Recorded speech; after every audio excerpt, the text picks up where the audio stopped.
Hey everybody, it's Steve from Scram Speed here. We're here to talk about the basic operation of the 6014 box. I'm also going to make a video that'll be coming soon about the tips and tricks of living with the box. I have had one of these on my car for about 6 years. It's a Malibu wagon. It's a LS3 6.2. It's got ported heads, got a BTR Stage 4 cam in it, 850 quick fuel carburetor, and a Victor Junior intake. It's been 9.0 at 150 miles an hour with like a 225 shot. It's a whole lot of fun, and it was very easy because of the 6014 box. I love this product. The very first time we had, we tune cars at our shop and stuff, and the very first time somebody brought one of these in with a LS, carbureted LS with a control box. I tune a lot of carburetors. I couldn't believe how easy it was, and I just had to have one. And I really like all the powerful features too, and I'm going to outline those for you guys here today. I am from scramspeed.com. We do a lot of LS stuff. We do sell these boxes. We have both the red and the black in stock all the time. We also sell intake manifolds and oil pans, and we've got a cool thermal fan switch which will turn your fan on when you have a carb swap and you don't have a computer to do it. We've got, we're going to have harnesses to run your fans and all kinds of stuff that would be really good for a carbureted LS combination. We also, a lot of people have a hard time picking out a carburetor when they want to do something like this. And there's a whole lot of people on the internet that don't know what they're talking about. But we've built a bunch of these, so we do. So if you do need a recommendation or you need help picking out a carb, give us a call and I'd be happy to point you in the right direction. In any case, let's get started on this here. So basically you get the basic software, you load it on your computer, you get this little icon here. This MSD View 4 is the software that you use to run the ignition box, run the 6014, and then you also get the MSD review software, which is where you view your data logs. The software is really low overhead. You don't need a powerful PC to run this. You do need a Windows machine. It does not run on Apple. It does not run on Android. You have to have a Windows machine, but the machine I run it with is a 6-year-old Acer that I paid $200 for new, so it's not any great computer by any stretch of the imagination, and it runs it just fine. Probably better to have a cheap computer to drive it on, especially if you're going to be, or to run it on if you're going to be driving it to the track and all that stuff, because bad things happen to computers when they go to the track, so you don't want something that you're worried about being able to replace. In any case, you double click the box, you open this up, you got it reports here. One nice thing about this box is that you can get into the software, you can get into the box, you can make changes to it. You don't have to have the car on. You plug into the USB port on the box, and the USB port powers the board in the box, the little digital computer board, and you can make all the changes you need, which your neighbors will appreciate and which your pit mates will appreciate also, because the engine doesn't have to be running or anything like that, and you don't have to worry about draining your battery. We get this window very often. This comes up, it's got a crank sensor fault. Right now, there's no engine hooked up to this box. I'm running it purely off the USB so I can do the video, but sometimes, and so of course there's a crank sensor fault because there's no crank sensor, but you will see this sometimes when there is no problem. So and the cam sensor fault probably even more commonly. So if you see these faults and you're not having a problem, then don't worry about it. So, I'll start with this page. I'm going to go through all these tabs and go over the functionality real quick. Like I said, if you want to learn how to use the box after you're familiar with the basic stuff, then, watch my other video. I'm going to just, go over the stuff how I use it and that sort of thing. It's between the two of them. You should know everything you need to know to get rolling. But in any case, you got your max rev limiter here. That's, your maximum RPM limiter. Everybody knows what that is. You got your launch rev limiter here. This is your two-step. You just can enter a number in there and change it to whatever you want. No chips, no pills, none of that crap like you did have to have with the old boxes. You just type in the number. Latched is a safety feature, basically to keep you from turning this on while you're going down the track. A lot of people put their two-step on their shifter button. So yeah, turn that on. It'll help you. This, you can pick out which LS coils you got. Very basic stuff. Idle timing control. That is a good idea to turn on. It's really nice. One of the nice things about this box, one of the nice things about having a computerized box running the ignition in a carbureted car is that you get access to features that electronic fuel injection has had for a long time. And, even some basic stuff can make a big, neat difference. You don't have to, you don't have to do without a distributor very long at all before you don't miss it at all. So idle timing control, that'll vary your ignition timing so that you can, so it tries to keep your idle steady. Have noticed improved starting, improved cold starts when you've got this turned on. So I can't scientifically prove it, but I've seen it enough times that I do it that way. We got your timing tables. This is where you're going to spend most of your time. This is where your custom timing table, your custom one, you got 4, 1, 2, 3, 4 up here in the tabs. But this one is probably the one you're going to be working with the most. This curve that's in it is approximately the curve that it comes with. This is the screen you'll see most often when you're working with this box. It's very simple.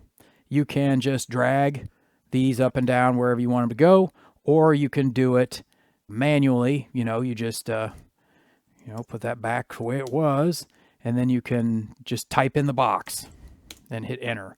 And you'll see a corresponding change in the graph. Let me do a big one so that you can really see it. So yeah, so the graph will change as you make the changes here. Little bit sucky thing is you have to hit enter after you type the number in, or it doesn't take it. If you type a big number in here and then you just arrow off like you would with a spreadsheet, it cancels it, puts it back. So you have to pay a little bit of attention when you're doing it, but minor gripe. And I'll have some tips on specific timing and stuff like that, and what this little dip in the stock curve is and all that jazz. I'll have that in the other video. Important to know that if you change this file here, if you change your custom tune here, it doesn't do anything unless you load it into the MSD box. You're not changing the MSD box by working in this screen. So you have to use this button here, which is send to product, this button in your upper left-hand corner. That one is, when you click it and it takes a couple of seconds, right? I'll do it. And then you can see how long it takes via USB connection. Not long at all. So remember, you got to do that. You can't just make changes here and then expect the box to do anything. You have to actually give it to it, which is good because then you can do a bunch of stuff and not have to worry about changing it in the box if you change your mind. Every time I do this, I also then load from product, which takes a couple seconds. But if the tune's the same, that means it took it. So there you go. You do have a map sensor in your MSD 6014 box. It's a 2.5 bar map. It is good for the guys who are running boost, but you can also get, improved naturally aspirated performance with it because you can set it up when you've got engine vacuum. You can set it up to run like a vacuum advance on a distributor. A lot of guys don't know what that is. I'll go into it more on the other video. Then you've got this for boost and how much, here's your map sensor in PSI, and here's your timing that you can change these two, and then you pull timing as boost increases. Important to note, very important safety tip. Okay, first off, this won't take 36 pounds of boost. This is nominal air pressure so it's a total, right? Normally, you think you got 15 psi boost. You're also on top of 15 psi earth air pressure. So it's 30 total psi, but we usually take earth air pressure as 0, whereas this is counting all of it. This is more like a 21, 22 pound boost capable thing. If you're making more than that, I really suggest that you get a different product, and I'll show you why. So if you change this, we'll change this over to units, to metric. So we got KPA here, right? Instead of PSI. So maybe it's a little more intuitive for some people who've been tuning and doing stuff for a while. If you exceed this number, about 22 pounds, if you exceed this number, it does revert to the base timing. It quits pulling any of this timing. Very bad. If you say you're making 25 pounds of boost at 6,000 RPM, you were pulling 18 degrees up through 22 pounds of boost, and then bang, it goes back to regular timing, 30 degrees of timing or whatever it is, and bye-bye engine, kaboom. Anyways, so as you can imagine, bad things happen. I always recommend to everyone that if you are not using the map sensor, you zero this out. I guess I should leave that for the other video. But anyways, zero it out if you're not using it. And again, if you're going to make big PSI, you need to get a different product, something, Dominator EFI, maybe Terminator X. You can run carbs with both of those. You've got this monitor over here on the side, which is very cool. You can see, which, you know, you've got a visual version here. This shows the position of the dial on the front of the MSD. If you don't have it set to custom 1, your custom tune here isn't going to do anything. So you got to have it set to custom 1. You can check that real quick without even having to look at the box. So cool feature. You know, RPM, 0, ignition timing, how much timing is in it. Cool thing, you can use this to check the validity of your wiring.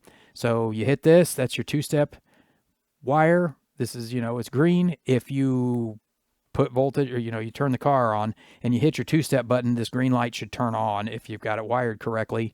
So good feature there. You can, you know, and you can monitor various things. You got all these different things you can monitor. I'll go over some of that in the other video. Custom 1, interestingly, is different than custom 2, 3, and 4. In custom 1, you've got this engine speed and you got this map, and they're separate. In custom 2, 3, and 4, you've got map over here and you got RPM over here. As a result, most people don't really use this screen very much. I'll go over a lot of stuff about this in the other video. You also have, you know, you've got, these are the other settings on the dial on the front of your box, truck. So you can view what the timing is with the truck. It kind of sucks for anything but like a cruiser truck because the timing peaks up in here. And you can see, I'll put the map on over here in our happy little monitor. And you can see if you don't have a map sensor, if you don't plug your map sensor in your box, you got a map sensor, the box has a map sensor in it. If you don't have that plugged into engine, vacuum, or boost, it's always going to read right about in this range, right? You know, right around 100 kPa, nominal earth air pressure. So it's important to note, this thing is paying attention to the map sensor, whether you have it plumbed to your engine or not. It doesn't know and it doesn't care. It's just going to use whatever this table says, right? So if you've got this table, you don't have the map sensor plugged into engine vacuum, it's just going to default to pretty much these two lines, one or the other. And that is the timing you're just going to have, right? So, you know, your timing on a truck, probably with no map sensor hooked up, is going to peak about 25 degrees, and it's probably going to be pretty lame. And it's way too soon for a car, you know, that you're spinning harder and trying to go fast with. LS1, it's a little bit hotter, you know, this 81, you know, you get 25, and it does carry it all the way out here to 7,000. So more, you know, probably very similar to what the car would have had stock. You've got the LS267, same thing. And then we've got our HOs, right? This is where most of you guys, if you're just using this table, are going to do this. You've got, you know, more timing. It's hotter, right? Might be a little too hot, but they've tested this, I'm sure. You know, I don't vouch for it because I think you're way better off doing a custom tune based on what your car wants. But if you use this, that's where you end up. And again, it still peaks at like 4,500 RPM. You got LS1 HO. This one, you know, this one and no map, and you're at, you know, 32 degrees of timing. Pretty hot for an LS, but I'll go over that again. And the 267, if you've got a car with a cam in it and you're running it, or you're going to go drag racing, you're going to do any of that stuff, this is one of these two is what you want to use. Probably just test both of them at the track and see which one gives you more mile per hour, and you'll be good to go. Be careful if you're putting boost to it. Okay, so that is all of those tabs. Oh, you can also show the 3D version of the table. I don't know if this is a feature that wasn't fully implemented or not, or I don't know if I just don't know how to do it. You know, you can move it left and right and up and down, but you can't rotate it, right? You know, like you want to get a better look at a different part of the box. You know, this is your keys. These buttons, if you push them on the screen, don't do anything. But if you hit the ADX and maybe W, a little sloppy. So you can't rotate it, which is the intuitive feature. So it looks sci-fi, so that's cool, but it doesn't really do anything. So there's that. The other features, again, another great feature, you know, just like having a map sensor, you know, is cool for a carb guy. This individual cylinder timing.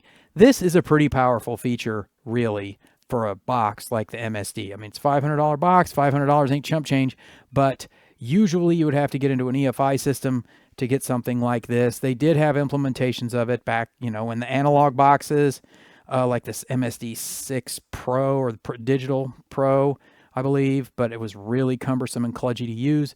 This is pretty easy to use.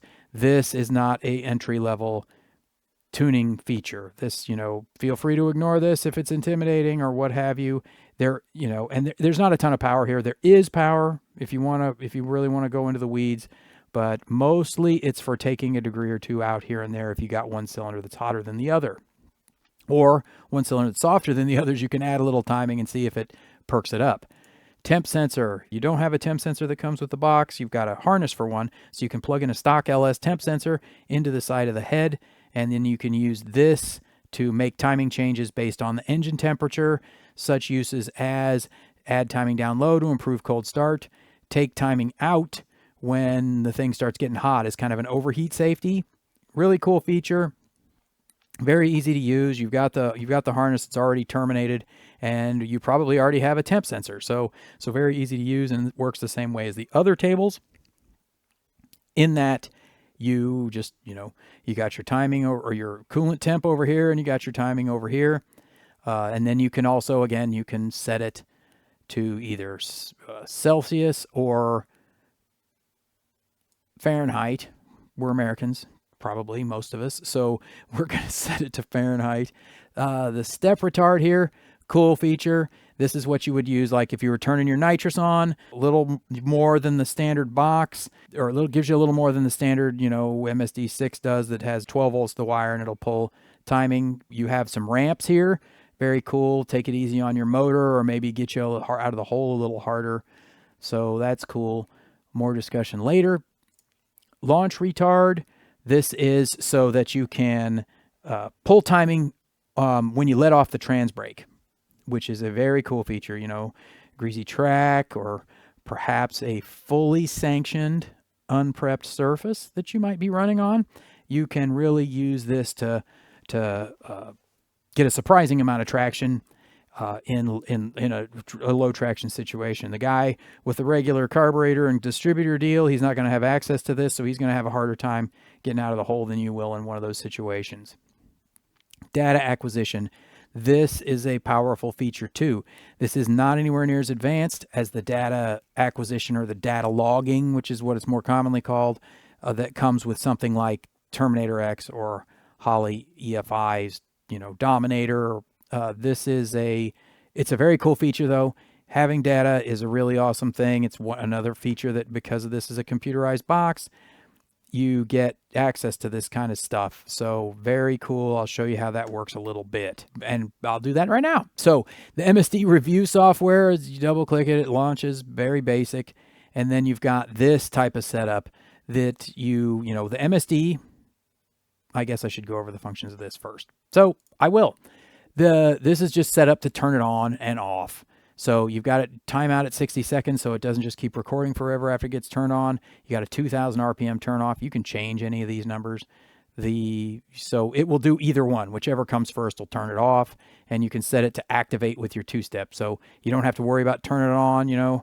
Guy's been around for a while. They always see, guys racing, these serious guys. He's got his buddy to turn the switch on right before he starts his pass. Usually it's on the back of the car somewhere. You don't have to do that. As soon as you let go of the launch button, it's going to start data logging, or you can just have it start at a given RPM. So very cool, very easy to use. This is a good basic setting. You've got your data logging software, which to guys who've used data logging software before, it's pretty basic. Guys who haven't, you're able to move these around, and this is how you can check values in your data log stream, and then you can also see the time difference between them. I'll open a file here so that you can see what it looks like with a run in it. You get all these terms, and you can just put them. You just put them in the graph. There it goes. Okay, so you've got the graph. This is your your shift points. And then it's noticed 2,000 RPM.